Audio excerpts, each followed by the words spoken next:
it couldn't have been settled, but I can't be cool with you after you just said what you said. Yeah. Like, it was really bad. Matter of fact, this is what we're going to do. Okay. I'm going to interview. Now, Killer, tell me how you would really say it. All our shit be going viral real quick, just so before I even get to the J Prince shit. All our shit go viral, so niggas never see how this started. They only see how it be getting finished. So for the people that's catching up on this who have no idea how this started, we gave our opinion of the fight. We said the shit was boring. All of us said it was boring. There's 100 niggas saying it's boring. But because our shit go viral, niggas think that they can keep talking to us.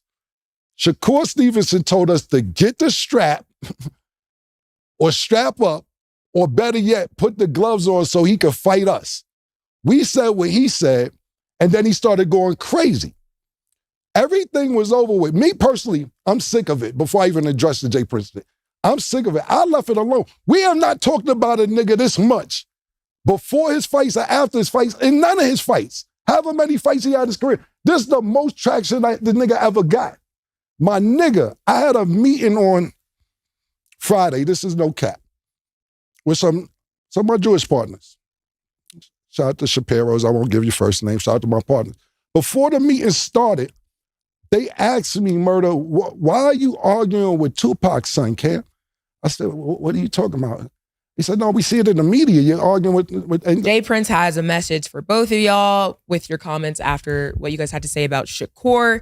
He said, numbers don't lie, haters do. Let their haters say that he's boring and nobody wants to watch him. Sorry to tell you, it's just a select few of you haters. As you can see, there's proof that he has the #1 ratings in any fight on ESPN this year, the top 3 ratings since 2022. And to all of you haters who want to escalate that hate outside of the ring, I'm Shakur's manager and I handle all his business outside of the ring. In other words, Cam and Mace, I will fade all his shots and take all bets. Yeah, chill, Killer. I got this one. I got this one. All right, go ahead. I got this one. You gonna take all his fades and take all his shots and you handle everything out the ring. All right. So then we talking to you then, all right? We starting with you. Since you the big homie, we starting with you. That's how it goes around here. I want to just start off by saying you are so lacking self-awareness. Like when you give such a lackluster performance and then you think you can make threats to people because you gave a lackluster performance, pause. You don't have the right to tell me what I should like or to tell Cam what he should like. That's not your place. Like, art is subjective, right? So if art is subjective and I don't like something, you can't really get mad at us because we don't like something. And you're standing there with two Hall of Fame boxers that are constantly letting their hands go. So I think is crazy that Andre Ward let his hands go. Terrence Crawford definitely let his hands go. And then you walk out with these boxers and you don't tell the next guy to let his hands go. This is a lapse of judgment. And I'm going to tell you another thing. When you're dealing with older people, they're the last to know that things have changed. For little niggas have big homies. We're not little niggas, so we don't even respect big homies. I know Killer doesn't, and for me, I never respected niggas in the streets. That's why I always got the problems I got. Niggas would tell me, Mace, chill. No, chill for what? Who is this nigga? That's how I feel listening to this, man. Like, I want to respect you, but I can't. And I'm going to tell you why. Because if I got a little, like the dudes that raised me, if I was out of pocket, they would tell me I'm out of pocket. They wouldn't let me put them on a crash out mission. They would say, yo, Mace, listen. Mm-hmm. Around here, we don't send niggas to do nothing for us. We don't pay niggas to handle our problems. Mm-hmm. You got to put in your own work around here, Lord, man. That's what you were supposed to tell them. You can't go out here and talk crazy and then send me on a mission. Mm-hmm. Nah, this is where the game got messed up when young niggas started sending old niggas out. And just because this little ignorant nigga got a few dollars, he make all of you that's supposed to be real run after his mission. This is a problem, Jay Prince. And I'm going to tell you like this. If you're 60 years old and you trying to be a street nigga, you failed. You failed. You failed. You failed. I'm telling you this. And I stand, my name is Mace. I stand by this message. See?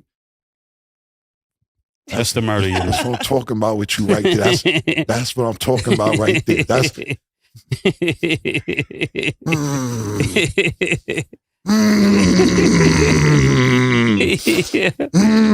can't be 60 years old still trying to be a street nigga killer. I know they just don't know you like that.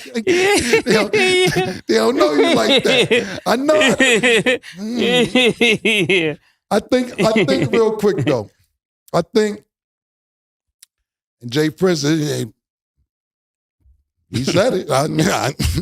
He said it. I just don't even figure out what the fuck. I don't know what the slang mean. I don't know what the phase in the bet, but I take the bet. Whatever the bet, I take. I like that, murder. Yeah, I mean, because when you think about it, right? Yes, I know. She got more. Yeah, I mean, when you think, because I just was with Kanye a while ago, and we called Jay Prince on FaceTime. So he was like, y'all getting together good. So I don't even know why he would come at me with that energy. You know what I'm saying? I felt really disrespected by him doing it. Right. There's certain people you're supposed to come at like that, and I'm not one of them. Well, let me ask you a couple questions since we're here. I'm going to get on my broadcast shit. So murder. How do you feel him coming at yourself and Cameron and didn't say anything to Kendrick Lamar about the Drake situation? Because anytime Drake has a problem, it seems like he runs and tell niggas, yo, Puff, yo, niggas, niggas, Drake, niggas. How do you feel? I mean, I want you to answer, but how do you feel about him calling you and your partner out and didn't say anything about that? You said something really profound. He said something to Puff, right? Mm-hmm. He said nothing to Kendrick. Right. He says something, and I know you're going to elaborate about this later. He said something to the dudes in New York, but that didn't really go over well. As far as what? Whatever kid that was that got the chain taken. Right. And then you're going to talk about all this. I'm going to let you talk about it more in detail, but he didn't say nothing to Wack. Like, it's like, so when you come talking to me, I feel like you're very selective. This is exactly what I meant last week when I was talking about street niggas being selective. Mm-hmm. They got selections of who they think they're going to get tough with. So I feel there's a must for me to say something, because you can't be selective with us, because we're not the weakest on the chart to deal that with. We do commentating. That's what we keep it there. But cigars. Okay. Cigarettes. Yeah. Well, just hookah. Yeah. Vapes. Grape, strawberry. Yeah. Coconut. Yeah. Pause. Lavender. We don't duck no smoke. Yeah, no. So just to elaborate, I'm in interview mode since you're going to go this route this morning. Yeah. He did say something back to Wack, but Wack said some of the most disrespectful shit I ever heard. Yeah. I've been doing this 27 years. It was wild. It's so disrespectful, I'm not going to repeat it. Mm-hmm. But he squashed it. After, like, for Wack would have said that, I mean, and I'm broadcast cam right now. I don't know if it couldn't have been subtle, but I can't be cool with you after you just said what you said. Yeah. Like, it was really bad. Matter of fact, this is what we're going to do. Okay. I'm going to interview. Now, Killer, tell me how you would really say it. All our shit be going viral real quick, just so before I even get to the Jay Prince shit. All our shit go viral, so niggas never see how this started. They only see how it be getting finished. So for the people that's catching up on this who have no idea how this started, we gave our opinion of the fight. We said the shit was boring. All of us said it was boring. It's 100 niggas saying it's boring. But because our shit go viral, niggas think that they could keep talking to us. Shakur Stevenson told us to get the strap or strap up, or better yet, put the gloves on so he could fight us. We said what he said, and then he started going crazy. Everything was over with. Me personally, I'm sick of it before I even address the Jay Prince thing. I'm sick of it. I left it alone. We have not talked about a nigga this much before his fights or after his fights, in none of his fights. However many fights he had in his career. This is the most traction the nigga ever got. My nigga, I had a meeting on Friday, this is no cap, with some of my Jewish partners. Shout out to Shapiro's, I won't give you first name, shout out to my partners. Before the meeting started, they asked me, Murder, why are you arguing with Tupac's son, Cam? I said, what are you talking about? He said, no, we see it in the media. You're arguing with ain't that Tupac? So I said, that's not, no, his first name is Shakur, not lie. He said, well, what does he do? I said, no, never mind. They didn't even know. They never heard of the nigga. Yeah. But because we keep talking about the nigga. We don't keep talking about it. Exactly. You know what it is? Our clips go viral all week. So it don't stop. It ain't, once we say it, it's viral all week. Oh, okay. So word to everything I love. I swear to God, after I got off that meeting, I said to myself, I'm leaving this shit alone, bro, because niggas don't even know this nigga. If you don't know, I don't mind, keep going. Yeah. But I'm like, this don't make no sense. So what happened is Saturday night, I guess they interviewed him, and they was like, hey, is everything cool with you and Mason, with Mason Cam and all that, Fuck them bitch-ass niggas. Them niggas are still bitch-ass niggas, ain't nothing changed. This is what he said Saturday night. This is a week after the fight. So the niggas who run my social media page, or our social media page, they got the same humor that we got. Yeah. They start putting up pictures of him when he's crying the Olympics, whatever. The next day is when Jay Prince just say what she wrote. Hey, yo, my man, listen, James, let me explain something to you, bro. Mace said it exactly like you 60, nigga. You 60. What are you talking about? What are you, bro? I lost mad respect for you because I used to have mad respect for you. When you had Shakur with you, when you lined Young Boy NBA up, why the fuck you got Shakur with you? And this is why he acting like that. This is exactly why he acting like that. Talking about you got Young Boy NBA umbrellas and his keys to his car. Young Boy NBA told y'all niggas eat a dick. This is what he said. This is what Young Boy NBA said. Wack 100 was the most disrespectful. Wild disrespectful. I ain't even gonna repeat the shit Wack 100 said. Mad disrespectful. Drake is beefing with Kendrick Lamar as we speak. I have not heard, this is the first time Drake got into some shit and I ain't hear you say shit to Kendrick Lamar now. Why do you think that you could tell us what we can and cannot say, my nigga? Control your nigga. Control that nigga. Ain't nobody gonna tell a nigga, get the strap, and then we gonna sit there and be like, hey, I think we should shut up. Nah, nigga. This is not 1982, bro. You cannot sit here and tell niggas get the strap and then niggas be quiet.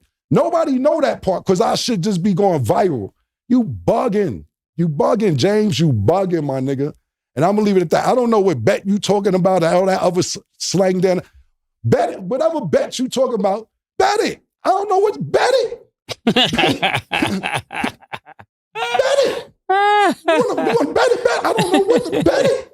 Before we even move on from this, I gotta ask, do you guys feel like there's a beef? Because there's literally a full-on article, even from Billboard, talking about, the Shakur versus Mason Cameron beef explained, giving timeline and timestamps and posts. Do you guys even feel like there's a beef, or you guys really feel like it was never that big of a deal? No, I don't think it was a beef at all. I think we're gonna continue to do exactly what we do. Before we slow down, we're gonna pick up the speed. We're definitely not slowing down for nobody. Anything come across this desk, we are responsible to tell the truth and to tell it exactly the way it is. We're not gonna ever sugarcoat something for anybody that comes across this platform. And so make sure when your sports come across us, that it comes across us the way you want it to be heard, because when we see a fight, we have to call it the way we call it. When we see basketball, we got to call it the way we call it, and we're not changing for nobody. That's what makes us different. And that's really the best take, to be totally honest with you. Look, a great take is this. Listen, and that was a great take, Mace. When I put out an album, or Mace puts out an album, if somebody don't like it, we're not running around chasing down everybody that don't like the album. Yeah. If you don't like the album, then you don't like the album. We can't sit here and threaten niggas. Yo, you don't like my album, get the strap. What? What are you talking about? Yo, when I see you, I'm gonna fuck you up because you ain't like my album. Your craft is your craft. If you're not good or not excited at your craft, and niggas is saying that, that's niggas' opinion.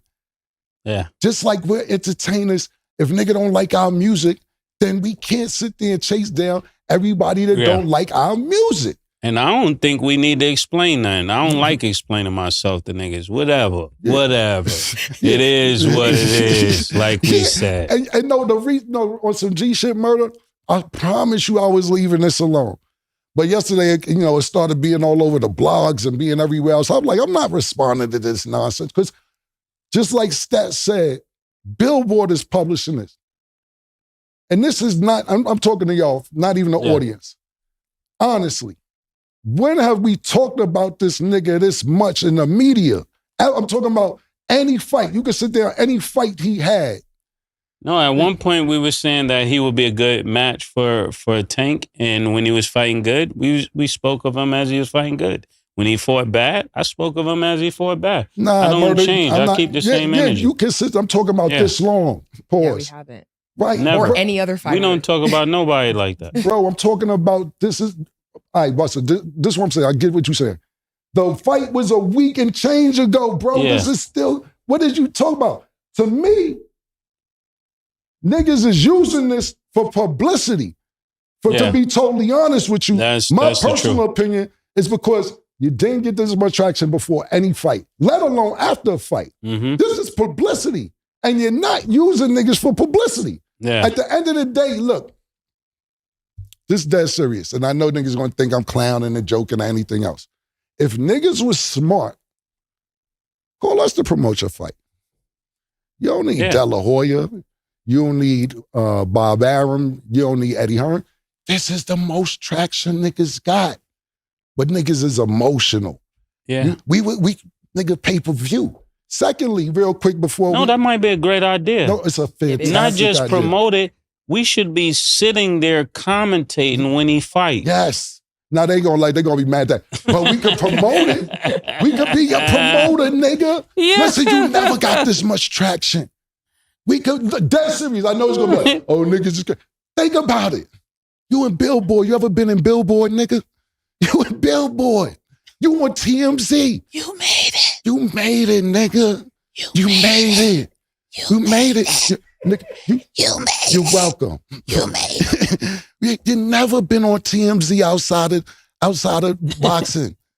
You never been in This is Billboard. We Billboard niggas. We brought you along. We should I know you're gonna be like, oh, niggas troll. Nah, I'm serious.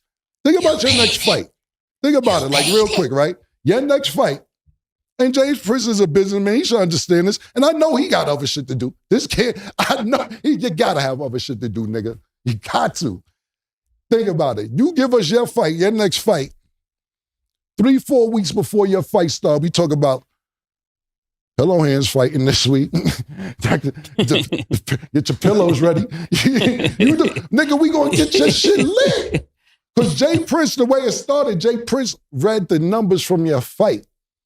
And he turned the comments off because the comments was going crazy. I read it when I was on the way to work. And he's like the most watched boxing match this year on ESPN. And all the comments, every comment. ESPN is free. That's what they said. They said this isn't pay-per-view. Nigga said this ain't pay-per-view. Every comment was talking about it's free.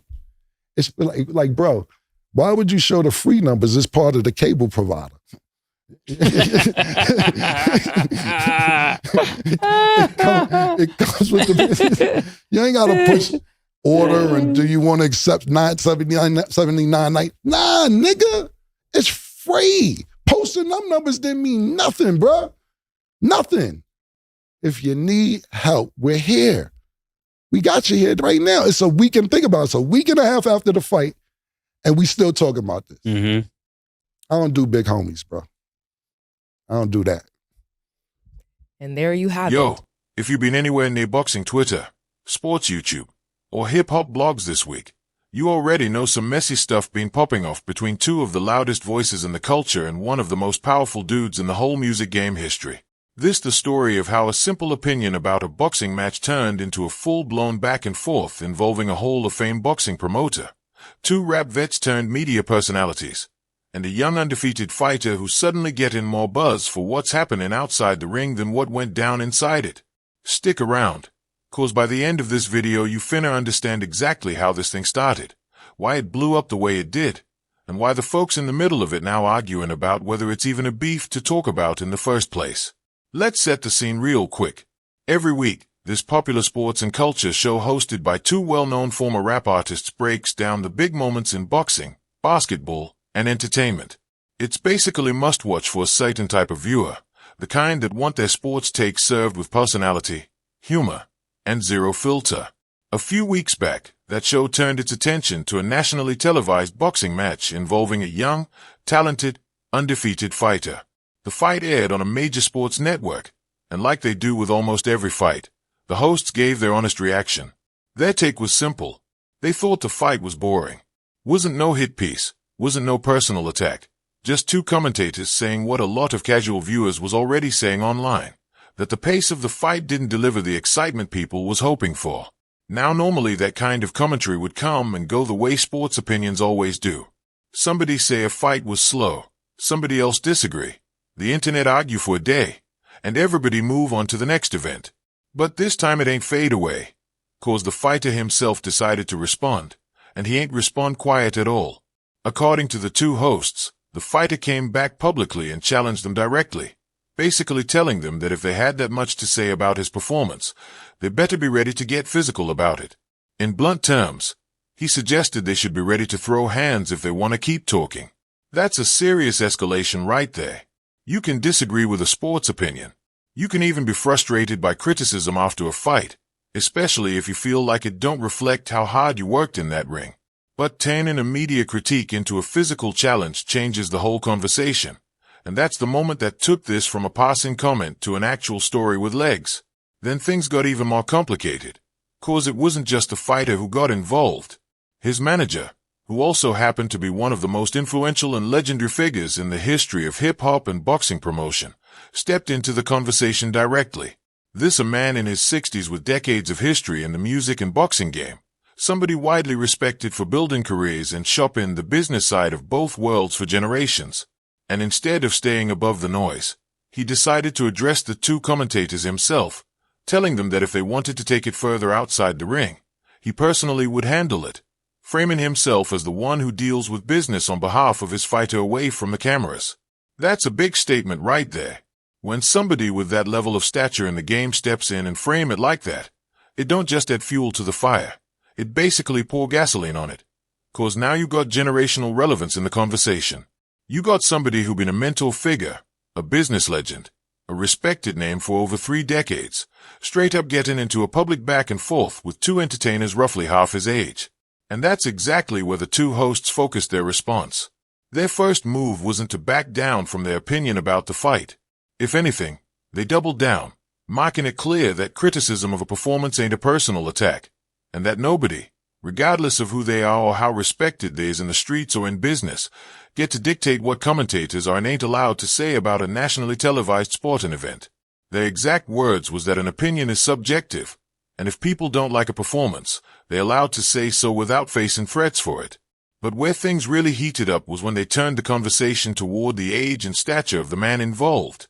Both hosts made a point of bringing up that this somebody in his 60s, somebody who built an entire legacy as a business figure, somebody who mentored two actual Hall of Fame boxing legends throughout their careers, both known for throwing high volumes of punches and putting on exciting, crowd-pleasing performances.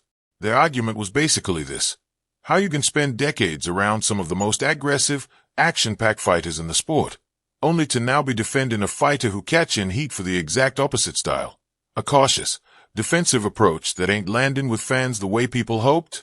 From there, the tone of the response got personal in a different way.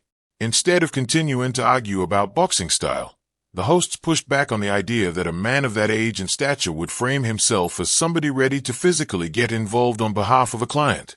They made the argument that older, wiser figures in any industry usually the last people trying to prove something with threats, and that real influence and respect in any world, music, business, or the streets, usually don't need to be demonstrated like that. One of the hosts specifically said that at a certain point in life, you shouldn't still be trying to prove you the toughest one in the room, especially when you already got the resume, the wealth, and the legacy to speak for itself. Worth pausing here to point out something important about how this whole situation playing out. This ain't just a fight promoter defending his fighter. This one of the most storied names in hip-hop history, somebody who helped build a whole era of music and entertainment, getting into a media feud with two other legendary names from a different era of hip-hop who transitioned into sports commentary. So when people say this bigger than boxing, that's part of why. You got history, legacy, and reputation all colored in at once. Now here's where the story take another turn. Cause after that initial back and forth, things seemed to cool off publicly for a minute. The hosts made it clear on their show that they was done addressing it, that they said their piece, and they had no intention of continuing to give it oxygen. In their words, they had other stuff going on in their careers and ain't feel the need to keep responding to something they viewed as a minor sports opinion blown way out of proportion. But then it flared right back up, and according to the hosts, it was the veteran business figure himself who reignited it. About a week after the fight, in a separate interview, he was reportedly asked directly if everything was cool between him and the two commentators, and rather than downplaying it, he doubled down, reportedly using dismissive language about them and making it clear ain't no resolution on his end. When that clip started circulating, the host's social media team, who apparently share the same sense of humor as the hosts themselves, started posting old, unflattering photos and moments already circulating online, clowning the situation the way a lot of internet beefs tend to unfold once the memes get involved. That's when the business figure clapped back publicly again, and this time he brought up something that had nothing to do with boxing commentary at all. He referenced a whole separate situation involving a young rapper, tying it back to why he felt frustrated with how the hosts choosing to speak on things. According to the hosts, he brought up a moment where another artist made comments a lot of people considered disrespectful, and he pointed out that in that instance, nobody escalated things the way they was escalating things with him. The implication being that they was picking and choosing who they willing to go hard at and who they wasn't. This became a major turning point in the response from both hosts, cause it shifted the whole framing of the beef. Instead of just being about a boxing match, it became about whether these two commentators pick and choose who they tough on. And their answer, without hesitation, was that this accusation didn't hold up. They pointed out they'd done address plenty of high-profile disagreements over the years without fear, regardless of who was involved, and that being selective ain't never been part of how they operate. They made it clear their platform exists specifically to give honest reactions no matter who on the other end of it, whether that's a boxer, a rapper, an athlete, or anybody else in the public eye. They also brought up a specific and pretty wild comparison during this part of the conversation. They pointed to an ongoing, high-profile feud between two major recording artists, a beef that played out real public and aggressive for a long time now. And they noted that despite one of those artists reportedly talking negative about them in the past too, they still never went out their way to publicly attack him the way people were suggesting they should be doing. Hey, their point was simple. If they was truly the type to just go after everybody who ever said something about them, that situation would have already blown up the same way. The fact that it hadn't, in their eyes, proved this reaction wasn't about picking favorites. It was specifically about how this particular disagreement had been handled by the other side. From there, the conversation shifted into something a little more reflective, almost philosophical for a minute. Both hosts made the point that at the end of the day, they entertainers themselves. They released music, they put out albums, and they know firsthand what it feel like when somebody don't like your work. Their argument was that no artist, no matter how talented or accomplished, has ever been able to control public opinion completely, and that trying to silence or intimidate every critic ain't only unrealistic, it go against the entire nature of art, entertainment, and public performance. If people don't like a song, you don't threaten them into liking it. If people don't like a fight, the same logic should apply.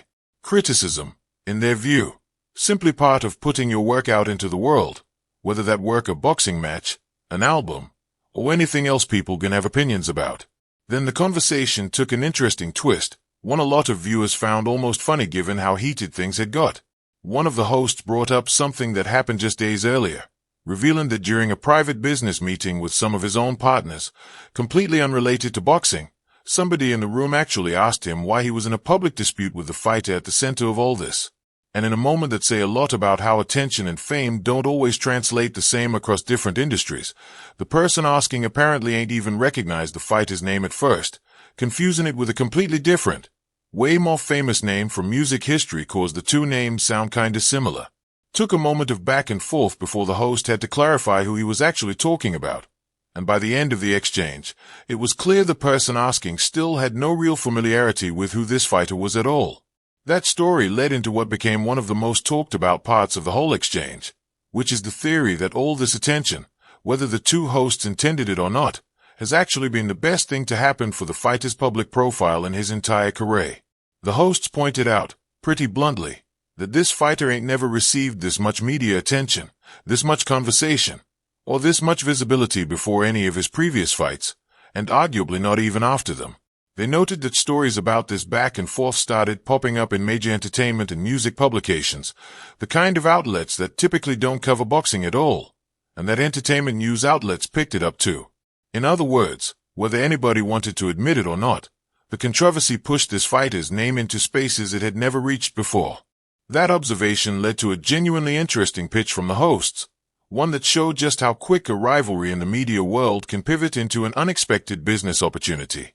They suggested, half joking and half serious, that instead of continuing to go back and forth, the smartest move for everybody involved would be to actually work together. Their argument was that a fighter looking to build buzz before a big fight don't necessarily need traditional boxing promotion channels if he already got commentators who can generate this much attention and conversation organically. They floated the idea of being directly involved in hyping up future fights, suggesting that a few weeks of commentary and build-up from a platform with this much reach could do more for ticket sales and pay-per-view interest than a traditional press run. Whether that suggestion was serious or just a clever way to flip the narrative, it revealed something real about how this whole saga unfolded.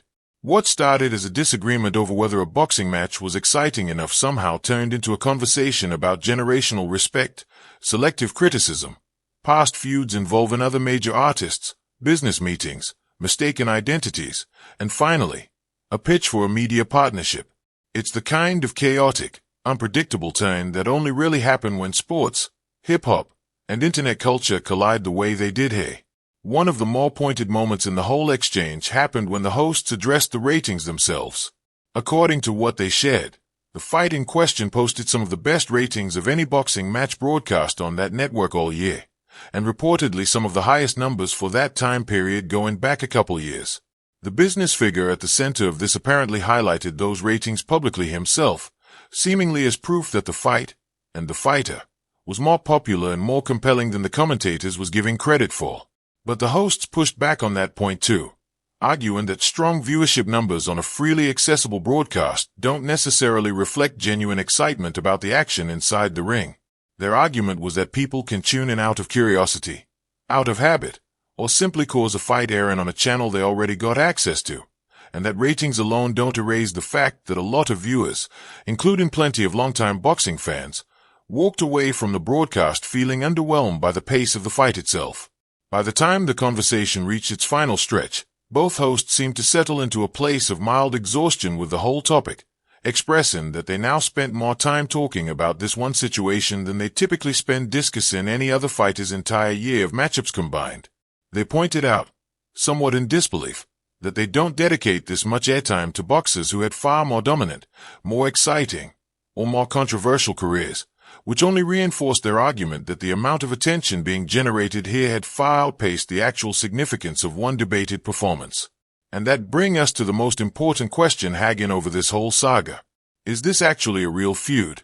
Or is it something closer to a media storm that just been allowed to run its course cause everybody involved benefit from the attention in one way or another? When directly asked that question, both hosts was candid. They stated plainly that they ain't view this as a genuine, ongoing conflict.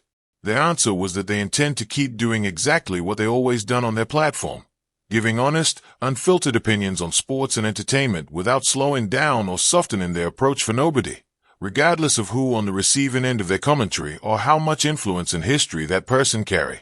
So where that leave things right now? As of this recording, ain't been no official resolution or reconciliation between the two sides. The hosts made it clear they consider the matter closed on their end, framing the whole episode as something that got dramatically overblown given how it started.